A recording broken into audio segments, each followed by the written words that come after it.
Welcome to another episode of the Mapscaping Podcast. My name is Daniel, and this is a podcast for the Geospatial community. Today on the podcast, I'm talking with the head of the Geospatial Support Unit at the United Nations World Food Programme, Rohini Swaminathan. So you might be wondering why the United Nations Food Programme might need a Geospatial Support Unit. And without giving the entire story away, I think I can safely say it starts by monitoring the entire world, trying to understand the risk of sudden onset disasters and what that might mean for the local population. Before we get started today, I want to tell you about a marketing experiment I'm running with OpenCage Geocoder. So from time to time, you'll hear ads on this podcast episode, a lot like the one you're listening to now. And so OpenCage have brought a bunch of these ad slots on my podcast. But instead of asking me to talk about them and their geocoding services, they've given these slots away to interesting projects based around OpenStreetMap. So the project I want to highlight for you today is OSM Before After Maps. So this is an online tool that allows anyone to easily compare how a particular area looked like in terms of OpenStreetMap data at two different dates. This is a side-by-side visual comparison. So the way it works, go to a website called beforeafter.bato, that's BAATO.io, and you'll see an interface. So you can choose an area, I can name the map, and I can choose a year I want to compare the current map against. And then you have to enter your email, your name and your email, and push the big generate map button. And what happens then is it sends you a link to this. So you can compare these two areas side by side. Really interesting project, well worth checking out. And again, that's beforeafter.bato, BAATO.io. And of course, there'll be a link to that in the show notes. Welcome to the podcast, Rohini. Thank you very much for joining me today. Really, really appreciate it. You are the head of the Geospatial Support Unit for the United Nations Food Programme. I realize the official title is maybe a little bit longer than that, but if we could stay with that would be amazing. So yeah, welcome to the podcast. Would you mind introducing yourself to the audience, please? And perhaps letting us know how you got involved in geospatial. Thank you, Daniel. This is a pleasure to be here. And my name is Rohini. I originally come from South India. And as a kid, I was always obsessed with Atlas. So I believe it began there on why I got involved in geospatial in the future. Growing up in South India, natural hazards were everywhere around us: floods, cyclones, and especially the tsunami of 2004 that influenced me a lot to think about a career in this field. Once I finished my engineering school in India, I went to grad school in the US and I worked on research a little bit with NASA Develop for around 3 years, where I explored a lot more on what is the potential of Earth observation, satellite remote sensing, and how do we use this for social good. And eventually, I found my way into disaster management, which was the most interest I had at that time. And once I found the application areas within United Nations, I slowly found my way to the World Food Program. Well, okay, so we covered a lot of ground really quickly there. Can you give us a little bit more of a background in terms of your education? So you talked about geospatial, you talked about Earth observation. What is it that you were doing in there? Like, were you down in the weeds programming stuff? Were you looking at just the potential of the data? Were you analyzing it? A little bit more about your background, please. So I did my bachelor's in geoinformatics engineering, which gave me a good breadth of different applications, different technology within geospatial science. As we know, it's quite vast and it could be used for many application areas. So eventually, I narrowed it down when I went for my master's in geomatics engineering to think more and more within the satellite remote sensing. And my biggest interest was always in Earth observation, to use satellites to see, to learn, to understand more about how humans influence the world. And my personal interests also were in understanding climate change and deforestation, or all the different development and humanitarian issues that the world faces today, and how geospatial science could be used within this spectrum. In my early days in geospatial tech, I explored a lot of different application areas like environmental science, for instance. How do we track after mining applications, deforestation and reforestation, a lot of biological applications as well. And eventually, I worked quite a bit on disaster management. From disaster preparedness to emergency response, there are diverse applications that we can do with GIS and especially remote sensing. And now I focus more and more on sudden onset disasters like floods, earthquake, tropical storms, anything that happens at a large scale we immediately do not have a lot of information about that particular crisis. And within 72 hours is a very crucial time in order for us to enable the most evidence based information we can provide for disaster responders on the ground. And geospatial tech, the combination of remote sensing, now more and more the use of drones and GIS, becomes the perfect solution that we could look into to give this evidence based information as quickly as possible. Wow, when you ask for more details, you definitely get them. Thank you. Okay, so help me sort of connect the dots here a little bit. You're the head Mhm. of the Geospatial Support Unit, United Nations World Food Program. You were talking about using this for sudden onset disasters for emergency response. Join the dots for me, please. Geospatial and World Food Program. How do those two things connect? So we start way before a disaster happens. We focus more and more on disaster preparedness these days. For example, we do monitoring of the entire world together with our early warning unit, trying to understand how bad a cyclone season in North Indian Ocean, for example, is going to be this year. And we cover this for different hazards. So even 3 months, 6 months before the expected hazard, we start preparing ourselves to the best we can. So in the geospatial support unit, majority of work we do is in collecting this basic data set, and we're talking about it globally, from anything like admin boundaries, airports, ports, roads, warehouses where food could be stored, and all the basic information we start updating and collecting them. And then we use risk analysis at a subnational level. So at an administrative boundary one, like region or district level, we start to understand how many people would be exposed to each one of these hazards. So we get an idea of how many people the World Food Program might have to prepare for in this context. So all this happens at a regular basis, but when we have a risk raised for a particular context, then we will start looking more and more into that context. And in case of cyclones or floods, 2 weeks or 3 weeks before it starts happening, we will start issuing warning. We have an advanced disaster analysis and mapping, in short for ADAM, a system that issues these alerts globally for any countries even before something happens. So if we see a tropical depression is forming, we already start issuing the alerts with projected paths to see how many people might potentially be impacted within the storm's path. And we continue to monitor that until the storm passes. As soon as an event passes, now we move to the response mode. From preparedness and early warning, we have already collected enough information, but oftentimes it's hard to predict completely exactly what the impact is going to be. And that is the majority of work my unit does for the World Food Program. We try to use all the available information, satellites from different countries, drones, if that is available to be deployed locally, ground data that could be collected with mobile data collection. Any means we can collect data, we gather all of them and integrate them to give a holistic picture of what that potential impact of every disaster looks like, which in turn will help guide our country offices and regional bureaus to deliver the much needed food aid as quickly as possible. So the unit goes from preparedness, early warning to response, and then we do this all over again for the next season. Oh, this is great. I'm so pleased that you offered that little summary at the end. I mean, you are so easy to interview. This is ridiculous. I want to jump back a little bit though, because you talked about like gathering these base layers and maintaining them. For a lot of us, this sounds like work that should have been done a long time ago.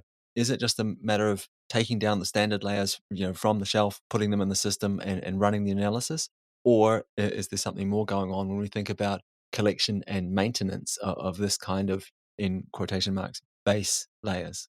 We would think that most of these layers should be available, right? But unfortunately, that's not the case. Even Google Maps or OpenStreetMaps will not be updated in most areas where the World Food Program operates. WFP currently operates in 123 countries around the world that most of the challenging context you would face. So we are talking about complex emergencies of Afghanistan and Somalia and many remote rural areas where logistics is not feasible by any other means. In these cases, there are several programs in the past, have 5 years or 10 years, that have come up to map almost all of the world, but it's still not fully mapped. Even if it is mapped, it's not gathered and coordinated in one single database that could be easily accessed. So at the World Food Program, we currently maintain these global data sets for almost all the different layers from all the possible sources. So we don't do the layers ourselves, collect the data ourselves when it is not needed. We rely on partners to be able to provide, but we gather them, clean them, and keep them in a way which is quickly accessed during response because we will not have any time to do this once a disaster strikes. And earlier in the conversation, you talked about using these layers to calculate risk. How at risk is a population? So I understand this from a physical perspective when we're thinking about the terrain, for example, like how much land is going to be flooded, for example. How big is the geographic area that's going to be affected by this hurricane? How do you understand preparedness from a population standpoint? How prepared are these people to cope with this risk? Because my guess is this must be a part of your risk analysis. Precisely. We continuously conduct a lot of vulnerability analysis. We have a dedicated unit for vulnerability analysis and mapping, which regularly conducts survey in person, through mobile phones, through online data collection tools in multiple different ways. And our hunger map gathers all this information and using certain machine learning algorithms internally developed, try to assess what the food insecurity of the population at any given day looks like. Currently, this is fully functional for 36 countries, and hopefully, we will be able to expand that. So, that's one of the main source of information we use to understand what the food insecurity of the population itself is like. And the second thing that we want to know is where are these people? Where are these people physically located to be able to get to them? And where would they potentially be displaced to? Because in order for us to deliver food at the last mile, we also need to know the displacement during a hazard as well. And for this, we rely greatly on partners. And I don't think it is completely available because we still struggle during major emergencies to be able to locate this and understand how much were the people prepared. But due to the sudden onset, how much is the food insecurity increasing right now? And this is one of the most challenging questions that needs to be answered. We are still looking into improving the methodology we use. It's nowhere close to be perfect. And most of the time, we do the best evidence based information we can. But that's largely a work in progress to be able to estimate that. So I'm not sure if you've covered this point before, but I'd like to sort of make sure people understand this and that I understand as well. So you collect these huge global data sets, clean them, run analysis on them, create these risk maps, and this is all part of your early warning system. What happens when a disaster strikes? Because just before you talked about this idea of the last mile. Is your organization only involved up until the point like, hey, there's a problem here? We can see there's a problem coming to that warning system. Or do you carry on and help with that last mile delivery problem of the food or the services or the resources that need to get to the people? And if so, what does that look like? It largely depends on the context and the country we work in. In most of the countries, we work with implementing cooperating partners on the ground. So, World Food Program doesn't go up until the last mile because you can imagine how significant the scale of these operations in many countries is. That being said, there are contexts when it is not possible to reach by any other means. So, we would still be involved in the food delivery, even at a district or regional level. And usually, there are many means by which World Food Program does this. So we have our own humanitarian airlines, the UNHAS network, and there are also fleet of ships around the world and thousands of trucks and even donkeys in case of Nepal earthquake when we have been able to get food delivered only through donkeys. So irrespective of what that means is the idea or the ideology, what the belief we work by is we need to reach the people in need as quickly as possible by any means. So we explore all the available options within the current context. And in almost all the cases, we work very closely together with the host government because ideally the end goal is to ensure that the host government has enough preparedness, early warning within the institutions that they would be able to take this up. And we have seen this happen in many, many countries. India is a great example where now emergency responses, the need for international agency to come to the country is very low and rarely happens anymore because the capacity of the government has been increased so much over the past decade or so. In terms of your work with the governments of these countries, are they able to do this work themselves? Like, do they not have like a process, a system, an organization that's looking at this kind of thing as well? In most cases, yes, but there could be disasters which overwhelm the local capacity, in which case the government can request the World Food Program for assistance. Okay, so you're running this global sort of warning system. Is it you that goes and knocks on the door and says, "Hey, look, there's a problem about to arise. Are you ready for it? Can we help?" Or do they look at your warning system? Are they paying attention to that and say, "Oh, look, this is coming. Can you help?" So it works both ways depending on the relationship with the government and the scale of the disaster itself. But most cases, we alert, providing a heads up, especially to our country offices, which work very closely with the government. And most of the responses is organized together with them. So the early warning alerts we produce, especially our ADAM alerts, are all public for public use. And we closely work with our country offices to ensure that we, as a World Food Program, is ready to be able to respond if the government asks us to join the response. And this is done not just by the World Food Program, but all the UN agencies and NGOs combined together for major responses. So I think by now people listening to this should have a good sort of overview of what you do. Obviously, we've glossed over a lot of detail, but I think that the sort of general template is there for how the system works and a little bit about the role of geospatial in it. Over the last few years, seen a ton of innovation in this space. When we think about geospatial, when you think about Earth observation, we can start using words like machine learning and AI. Have you seen some of that innovation trickle down into your work? Can you use some of this machine learning, some of these sort of automated processes in the things that you're doing? We constantly keep an eye out on the new innovation coming out. As you see, technology evolves so rapidly. Every month, there is a new program, a new algorithm that we could be exploring. At this moment, machine learning algorithms are still largely in the research and development phase. And there are a couple of times we tested it out very recently, especially last year, to assess what the functional, operational requirements of these algorithms could look like. I cannot say that this is fully functional yet, but I can definitely see in the next few years this will be the normal thing we do. Right now, there is a significant increase in the amount of data sets that is made available for us. For instance, with the advent of CubeSats, we have more and more, almost everyday coverage of high resolution satellite data. And it is getting to a point where it is almost impossible for somebody manually scrape through all these gigabytes or terabytes of data to be able to analyze and report what the impact looks like. So we are investing heavily to better integrate machine learning algorithms into our workflow, but this is not 100% functional just yet. Whenever we talk about innovation, I always try to distinguish them between the fancy, more attractive side of the innovation versus the boring side of innovation. And you can imagine some of the contexts where we work in, even a single text message might not go through when the communication lines are down. So these situations are extremely challenging for us to be able to think about how do we deliver one of the most complex technologies that the humankind has with all these Earth observation satellites and machine learning algorithms into a very simple paper map that actually can be used during the in the midst of the emergency response. And this has been a process that we have improved over the last 10 years, and World Food Program has invested heavily on integrating it.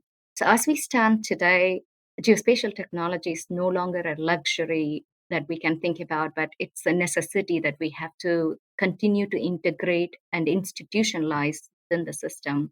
More and more evidence based information are required to be able to efficiently reach the people in need. And it is impossible to ignore how important it is to continue investing in research on this field. I really like that idea of fancy versus boring innovation because it seems to me with the kind of work that you're doing, you need things that work, like the boring stuff. I know this is going to work. I don't want to run my algorithm and hope that it's going to work. I need to know it's going to work. And I guess when I make my map, my paper map, and email it to whoever needs to get on a donkey with some food and go to a place, then I want the whole thing to work. And I guess you want it to be boring. And I also think that a lot of fancy innovation, if we can use that term again, is dependent on the context. Like, where was the algorithm designed to work? On what data was it trained? Is it designed to look for a house that's broken in New Zealand or Germany or Canada? Or is it designed to look for a damaged piece of property in Pakistan, for example? Yeah, and I think these are probably very different problems to solve. Also, in terms of access to technology, are we assuming that the end user has, 5G capabilities in their phone and access to that technology where they are? And yeah, so I think it's a really interesting idea, this fancy and boring innovation as you talk about it. That is a great point you raised as well on labeling for this machine learning algorithm, right? Most of the times, the training data sets are generated for countries where it would work, but it might not recognize huts in Mozambique or the slums in Kenya where we need to get more information from. So, we are investing currently in a very interesting project, even at a personal level for me, is to train local workforce to train these algorithms. So currently we are running an innovation project where we got few of the beneficiaries in a slum in Kenya, and we trained the local workforce to generate more and more training data sets with high resolution data, but for their region because they know the context better. It is still experimental, but this is one thing that we would like to build on. And currently we were able to build it for 10 countries for three hazards, and we would keep building it on and make it globally available. So more algorithms can continue to extract this training data set and train their models. It is my hope that eventually there will be a functioning one that we can easily integrate and operationalize even in the field. And WP has made excellent efforts to be able to innovate in this area. Hopefully, in a couple of years, we should be able to do that. Could you just give me an idea of what that training process looks like? Is it, digitizing as we know it? Are people looking at satellite imagery, looking at drone photos and yeah, drawing around objects and saying, this is a house, this is a perfectly normal house, this is a damaged piece of property? Precisely. So currently, the training process is very simple, basic categorization of looking at a building to one, categorize it is a building because sometimes it might not look like one for us. And then have these three different categories if there is no damage or partially damaged or fully damaged, which would in turn give us an idea of potentially how many people might have impacted based on the household numbers we have. And eventually that needs to be translated into how much food we need to prepare and transport to be delivered. So there are a lot of links from this basic point we are starting with to the end result of where it will be consumed and used. So buildings, that they sound like they're a proxy for the population size. Are there any other sort of physical structures or physical objects you can use as proxies for population size, and maybe also thinking about how prepared that this population is? The main proxy currently we are looking at is building. We also do a lot of damage assessment of croplands to better understand what food insecurity in the near future could look like if croplands has been impacted by the disaster. There are several other points of interest for us that we particularly look into. For instance, WFP runs a school feeding program. So it's not only humanitarian response on a general, regular, average day. There are a lot of school feeding program within the country, which comes under our program activities for long term development. And if a sudden onset disaster happens, how many of those school feeding programs or WFP's regular activities would be impacted, and in turn, what that indirect impact to that population could look like? So we do try to analyze the damages to warehouses, schools and hospitals, any of those particular point of interest that would have a long-term impact for WFP's operations. So I'm not sure if you mentioned this earlier in the conversation, but how long have you been doing this kind of work? I have been doing this for the last 10 years. Sounds like it's been a long time when I say it like that. But for the last 7 years, I've been working with various UN agencies, not just WFP, but in a similar humanitarian workspace. How have you seen this, the processes that you use, the data that you've got available, the technology that you use, for example, how have you seen that change over the last 10 years?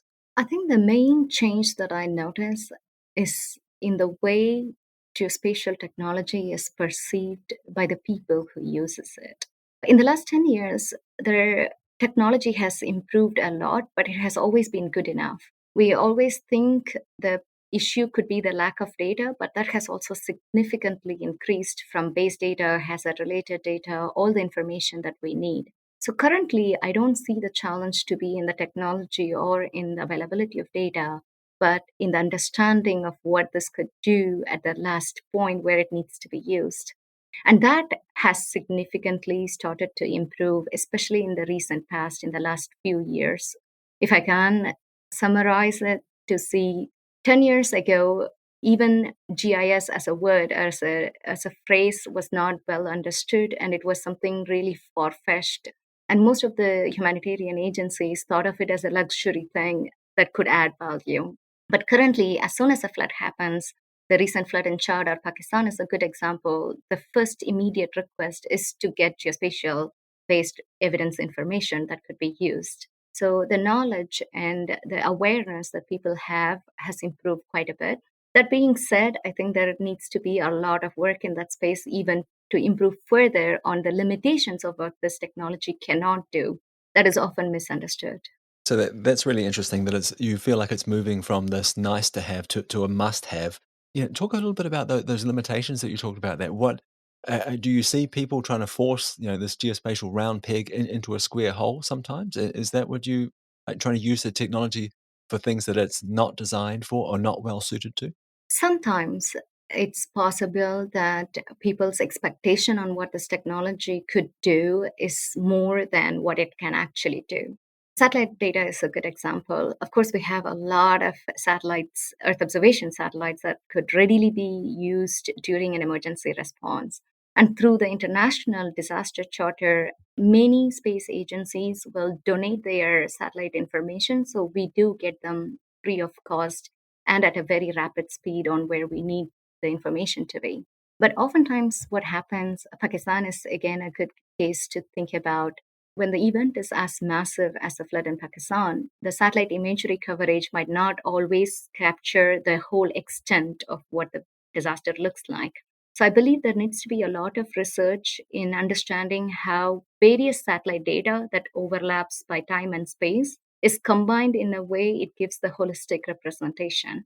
And one other thing that is often misunderstood is the limitations of optical imagery itself, right? Right after a flood, there is going to be a lot of cloud cover, and we rely more and more on radar data, which comes with its own challenges. So, for us as a technical unit, our job is to translate these technical difficulties, which normally most of the people wouldn't be able to see it. Of course, the difference between optical or radar imagery is not something people might be aware of. And to translate it in a way, where are the gaps and where do we need to invest more in research to be able to fill those gaps?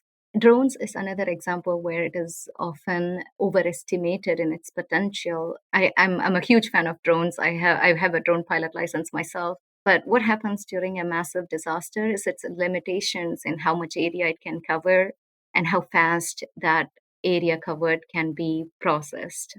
And those limitations are often overlooked when we think of the use cases. So sometimes, not always, it is the case that either the person making the decision might lose interest because of these gaps not being explained well. So, one of the things that we are trying to invest is to identify those gaps and see how we can work with academic institutions, research institutions around the world to fill in those gaps. Yeah, I think that this could put people in a difficult spot sometimes. Like, so it almost comes down to like, do I overpromise what geospatial can deliver and then overpromise and under deliver, or do I underpromise and over deliver? And I think there's, it's difficult for me to say exactly which is the right one. How do you cope with that? Because you're in a position where I guess you're saying, hey, we can help with this stuff, and but we can't do everything. How do you communicate that to your end user or to the people that you're seeking to serve? How do you walk that balance? That part is definitely one of the challenging part of my job right now. We try to be as realistic as possible in the way we send our products and way we translate our products from the geospatial tech, the maps and the fancy dashboards to plain English. One other thing that is a challenge is also be honest with ourselves because we love this technology. We see as this as the holy grail of solutions it should be. And first of all, that's where I start with in being honest with myself, saying there is only so much this technology can do, and it needs to be added with a wider picture, especially qualitative analysis, which should not ever be overlooked from people on the ground with vast knowledge on what has happened in the past. And it has to be integrated with all the other sources, such as social media or media, which we are looking into more and more as well, on how best we can integrate it. And the technology should always go with the context instead of being a standalone product. And it's still a work in progress. I will be the first one to admit that. And we are still piloting many different approaches. And we are learning a lot of lessons from every disaster we respond.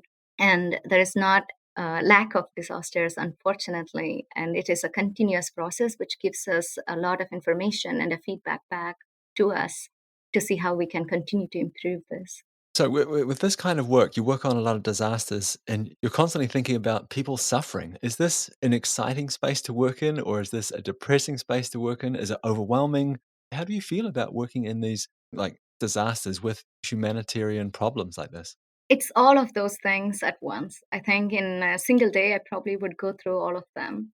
To be honest, I'm one of those people who are annoyingly excited on a Monday morning to come to work because you know deep down whatever you're going to do today is going to be making an impact. Even if it is just a dent of an impact somewhere, you're going to contribute to that bigger picture and you're going to find a way to do the best you can to support.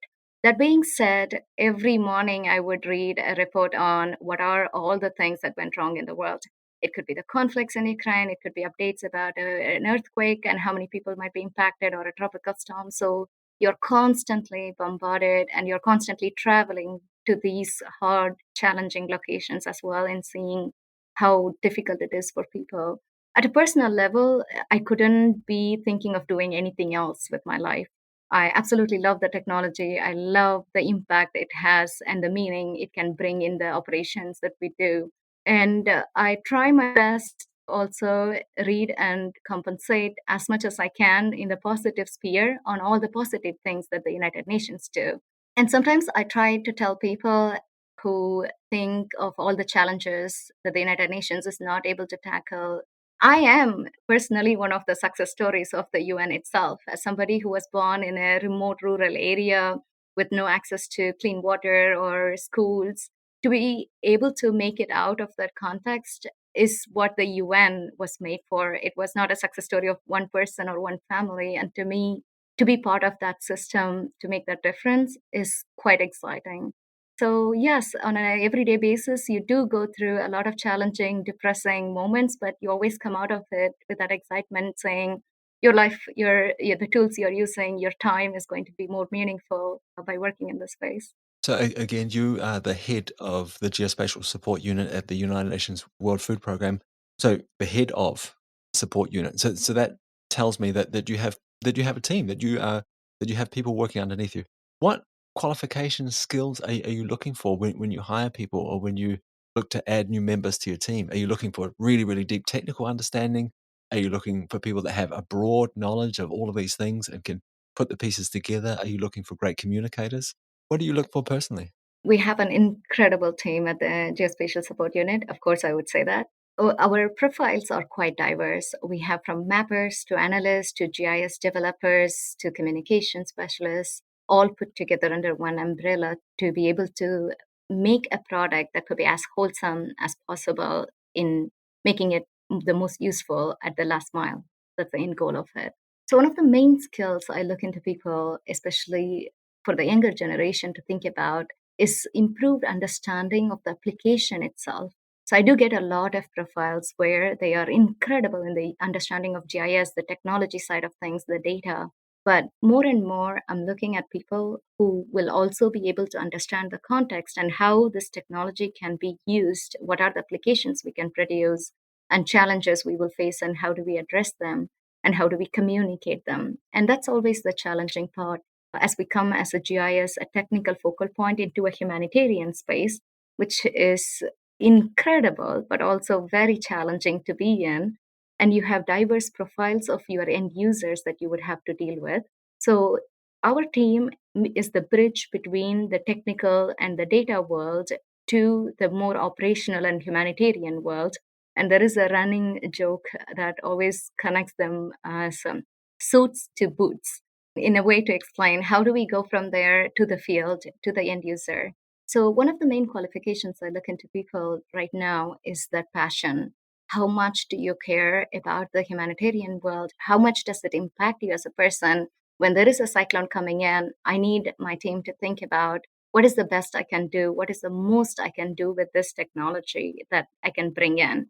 And that passion gets developed in multiple different ways, either through working in NGOs or volunteering or getting your hands on by doing on your own, taking some data sets to try to understand how it can work for earthquakes while it might be able to work for another application.